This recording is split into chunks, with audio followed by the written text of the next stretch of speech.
అదేదో టీ కప్పులో తుఫాన్ అనాలేమో, లేకపోతే కాంగ్రెస్ పార్టీలో ఆంధ్రప్రదేశ్లో కూడా తిరుగుబాట్లట. కాంగ్రెస్ నేతలు తిరుపాల్ రెడ్డి, శివ తిరుగుబాటు బావుట ఎగరవేశారు. గత కొంతకాలంగా అవమానాలు, చిత్కారాలు భరించలేకనే కాంగ్రెస్ పార్టీ నుంచి వైదొలుగుతున్నట్టు కేతిరెడ్డి, తిరుపాల్ రెడ్డి, మంజుల శివాలు పేర్కొన్నారు.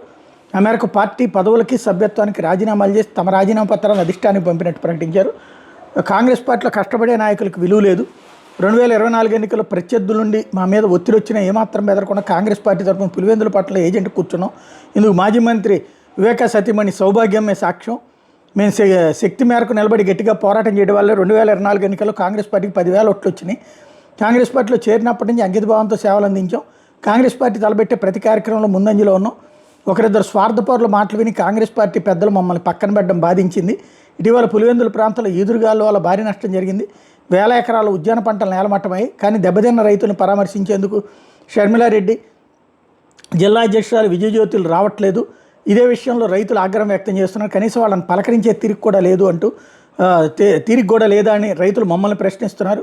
కానీ మేము వాళ్ళు రాకపోవడానికి గల కారణాలను విశదీకరించిన కాంగ్రెస్ పార్టీ పట్ల రైతులు అసహనం వ్యక్తం చేస్తున్నారు. ఈ కాంగ్రెస్ పార్టీ పదవులు అనర్హులకు కేటాయించింది. ఇందులో మాకు తీవ్ర అన్యాయం జరిగింది. దీంతో మేము తీవ్ర మనస్తాపానికి గురై పార్టీని వీడుతున్నామని చెప్పారు.